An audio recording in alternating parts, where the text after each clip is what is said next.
नमस्कार, मैं हूं जेबा और आप देख रहे हैं द इंडिया लाइव। 1 मार्च को राज्यसभा में गृह मंत्रालय के कामकाज की समीक्षा पर बहस चल रही थी।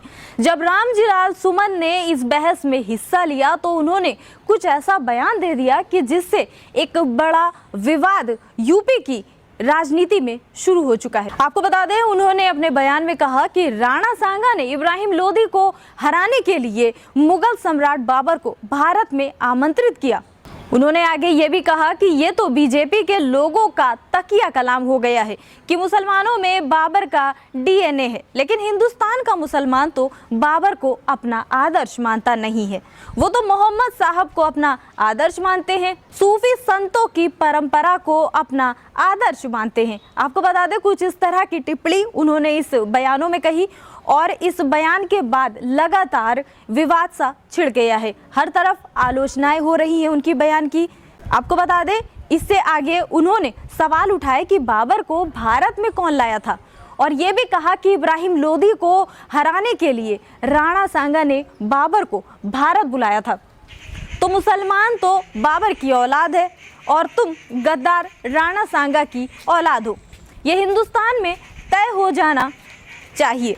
आपको बता दें, वो अपने बयान में यहीं पर नहीं रुके। उन्होंने आगे ये भी कहा कि हम लोग बाबर की तो आलोचना करते हैं लेकिन राणा सांगा की आलोचना नहीं करते।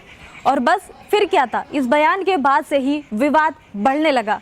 इसके बाद जब विवाद शुरू हो गया तो इस पर रामजीलाल सुमन ने अपनी सफाई में कुछ इस तरह से बयान दिए। उन्होंने कहा कि शुक्रवार को संसद में गृह मंत्रालय के कामकाज के दौरान मैंने ये कहा था कि हिंदुस्तान में बाबर को राणा सांगा ने इब्राहिम लोदी को हराने के लिए आमंत्रित किया था।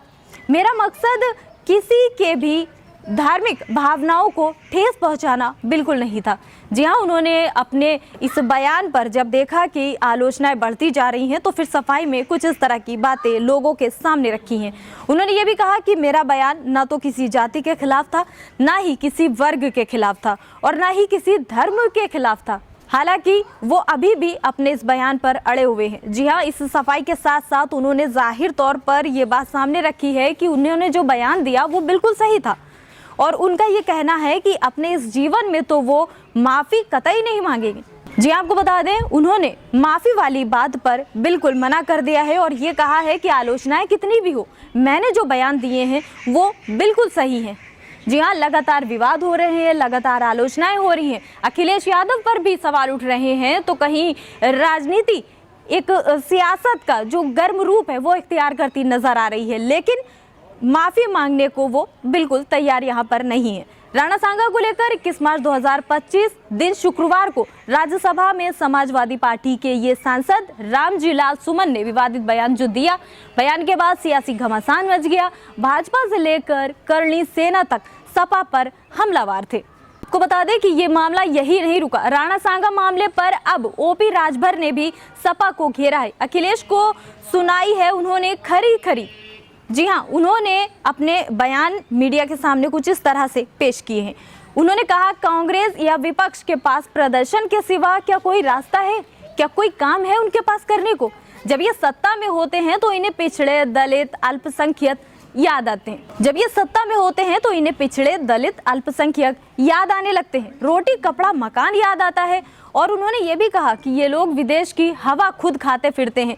बीजेपी तो जगह जगह बूथ कमेटी बना रही है, लेकिन ये लोग हमेशा बीजेपी की ही आलोचनाएं करते हैं। आपको बता दें कि उन्होंने ये भी कहा कि समाजवादी पार्टी के सांसद रामजीलाल सुमन की तो उन्होंने साफ कर दिया है कि जहां तक माफ़ी का सवाल है वो इस जन्म में तो माफ़ी नहीं मांगेंगे। अब देखना ये होगा कि ये जो आलोचनाएं की जा रही हैं, चाहे सपा की हो चाहे रामजीलाल सुमन की, वो अभी क्या कुछ और तूल पकड़ेंगी। अभी के लिए इतना ही। आप देखते रहिए द इंडिया लाइव।